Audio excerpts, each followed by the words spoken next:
Мире Лазаров. 10% талент.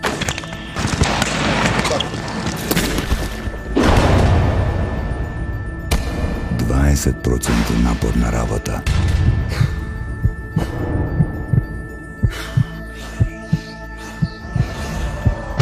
И 70% вода.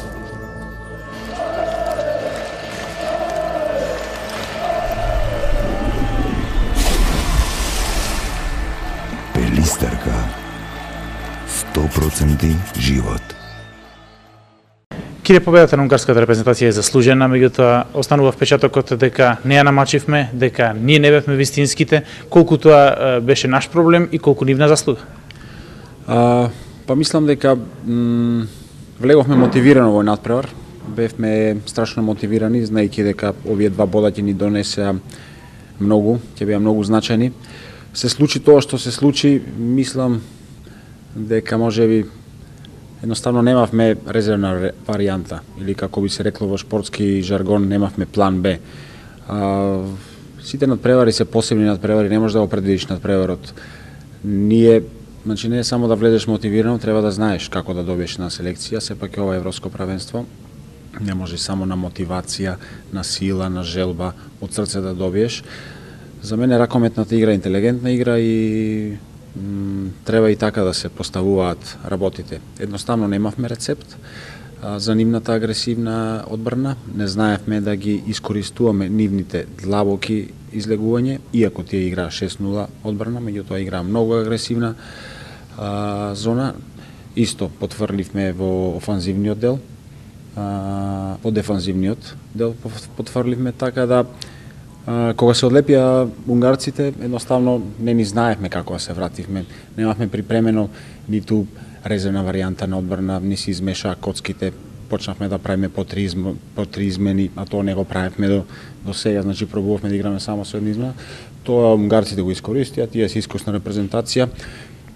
И од сите овие порази до сега од Унгарија, ова репрезентација денес што не победи, по мене, ќе бидам искрен дека е ова најслабата унгарска репрезентација. Значи до сега сме играле со Унгарија многу пати. Сме знали да ги победиме, но повеќе пати сме изгубиле, меѓутоа по квалитет ова е најслабата унгарска репрезентација. Ние очекувавме засилување со Прибак денес.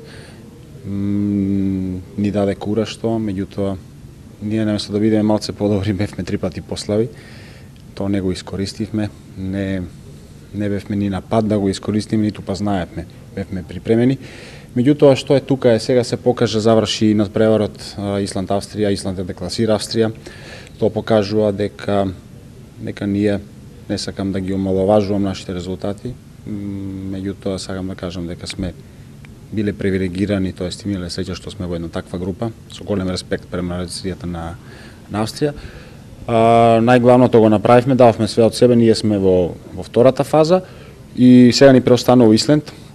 Ќе пробаме да го победиме тој противник, затоа што тие два бода ќе не однесат пак високо. Некако ни се поклопија коцките со нерешени резултати, со пренесување на бодови, со распоред и така натаму.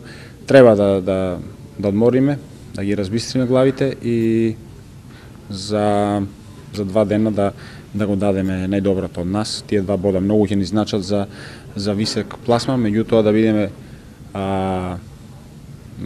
добро на земја, нели?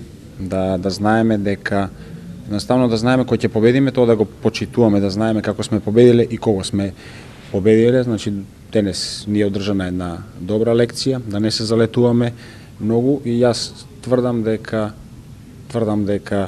ова репрезентација има потенцијал за високи домети, меѓутоа тоа треба добро да се постави и да знае секој во секој момент што прави, како прави, за да доколку сакаме да добиваме репрезентации од ваков рейтинг.